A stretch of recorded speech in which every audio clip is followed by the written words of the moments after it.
Up, look in the camera, and we're going to talk right now. It's 8:17. Drug lord turned fitness instructor. It's not your typical path, right? But since turning his life around, Queens native Tommy Mickens is working on doing the right things. Thomas Tony Montana Mickens was a drug kingpin who in the 1980s created a multi-million-dollar cocaine empire. So notorious, 50 Cent paid tribute to him in his song, Ghetto Koran. Lord knows, Tommy had Lord and soul. Helicopters, Rolls Royces with Louis Vuitton interior. But eventually the law caught up with Mickens. Feds couldn't catch him dirty, so settled for tax evasion. The Queens native spent 20 years in prison. But since getting out in 2008, the former drug lord has shaped up, helping seniors to do the same. Looking good, 3, don't cheat on me now, 4, we almost there, 5, 6 more seconds. Mickens creating the Tommy experience. That was perfect. A health and wellness program to give back to the community.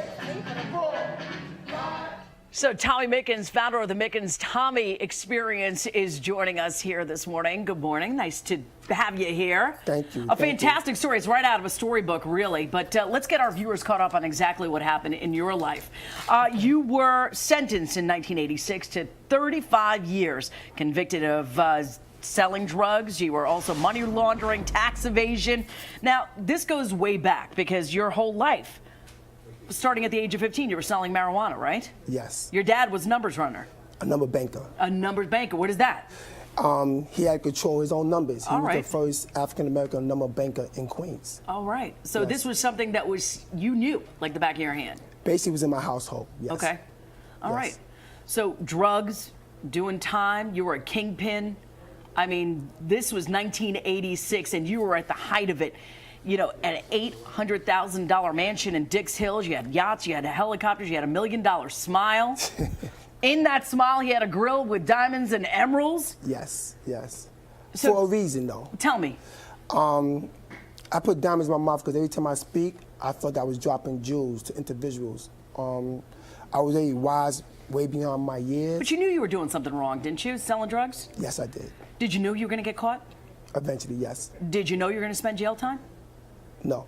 Really? Reason why? Because I stopped hustling prior to my arrest. Oh. They came and arrested me 2 years after I stopped hustling.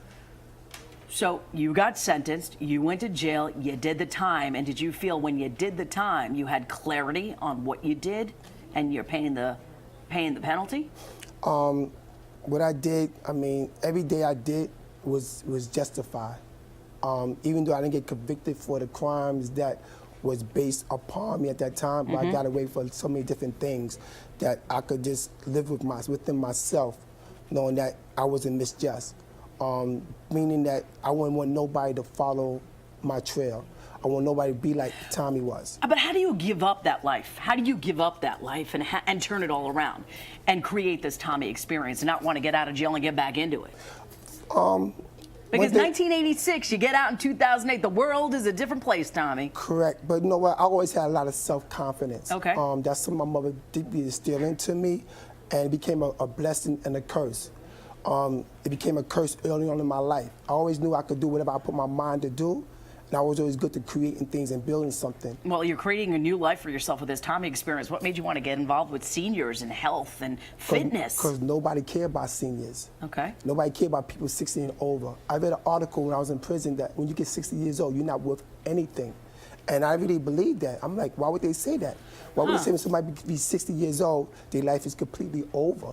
And me being around more seasoned individuals, I'm not going to say seniors, more seasoned individuals, I learned more about them. What was the moment that transformed you?